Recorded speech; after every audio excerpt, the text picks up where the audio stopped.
Welcome to Dark Knight Films Reviews and another Hammer Productions night. Tonight, I will be reviewing Die Monster Die, released in 1965. Directed by Daniel Haller, from a script by Jerry Soule, based on the H.P. Lovecraft story The Color Out of Space, starring Boris Karloff, Nick Adams, Freda Jackson, Suzan Farmer, Terence De Marney, and Patrick Magee.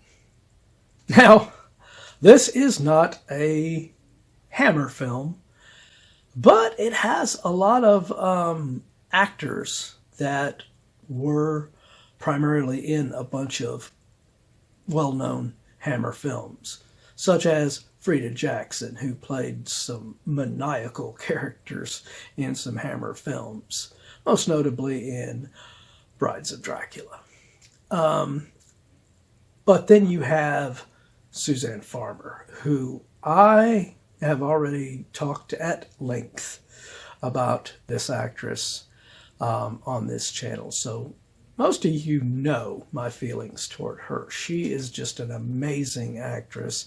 Every role she played, she put everything into and was excellent in it. And this film is no different. The only thing I've ever seen her in where I would give a negative, but I wouldn't even really give a negative to her on, is she's so likable and she's so real with her performances and stuff that I've seen some TV stuff that she worked on where she played a vixen, a villainous kind of a character, and it didn't work. It just didn't. I didn't feel it. I can never look at her and, with her, just the way she acts, just the way she performs, that she's believable as this evil character or a manipulator like she was playing in some of these TV appearances that she made. So not a knock on her there, but casting her in those roles I don't think was a good choice. I don't think she fit those kind of roles.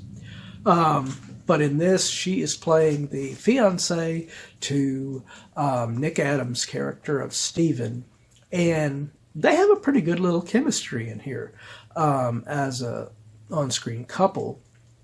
But to me, I think Suzan Farmer just had strong chemistry in any film she did with anyone she acted with. She was just that damn good. And then you have Boris Karloff playing the character of Nahum Whitley. And he is his normal, gentlemanly, perfect performing self through most of this. You would think he was this good guy early on in the film, but as the film progresses, it becomes evident that he is a much more sinister character in this film. And he does an excellent job in this, playing both sides of that spectrum. When he's playing the sweet, gentlemanly old guy in here, it is great. He is perfect in that portrayal. But whenever he flips the script and becomes the more sinister and, evil character, he just nails it with that portrayal as well. Now, he is older in this, and, this was closer to the time period right before his final film, which was Targets.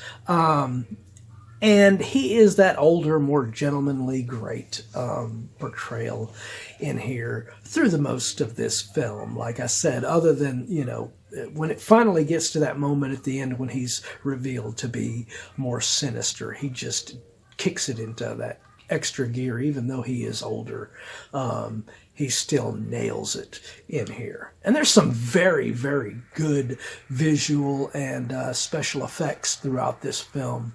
Particularly the ending with the Helga character coming in and her disfigured, monstrous-looking face with the axe, and that is just such a chilling moment in the film. And then, of course, you have where Boris Karloff's character becomes this monster of a character, even though I doubt it was really him playing it. Once he evolves into that, I think it was more a big stunt man or something playing it, because eventually they do this big fire stunt in here, which was very, very excellently done for a 1965 film for sure. I mean, you just hardly ever saw this kind of visual effects and this kind of work in a film in 1965. So kudos to director Daniel Haller and everything for all of the visuals and everything that he put into this, because this is an excellent film. That's why I put it on here with the Hammer films, because to me, this feels like it's a Hammer film, even though I think this film was more of an American production and everything. But it's just such a great work on screen here.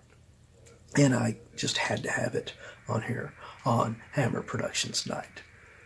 So, my final review for Die Monster Die. I am going to give this film a 9.0 out of 10. It is pretty damn perfect in most respects. There's only a few little nitpicky things that keep it from being a, full 10 out of 10. But what do you guys think of Die Monster Die? Do you agree with my review?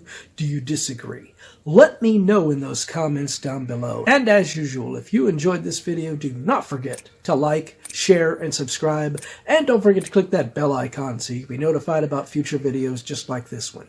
And while you're by the subscribe button, click that join button and become a Dark Knight fan. As a Dark Knight Fan Plus member, you have access to an area on the channel right now where you can request a movie, TV series, or ranking video of your choosing. And when that video goes up, it will go up for all Plus members to view prior to it going up for all other subscribers. So, if you want to get interactive and help get more reviews on this channel that I might not normally do, become a Plus member. Well, that's it for another Hammer Productions Night. If you missed last week's Hammer Productions Night, check out the link up here to get caught up on that one. Or if you missed any of the other Hammer Productions Night, be sure and check out the playlist right here to get caught up on any of them that you have missed.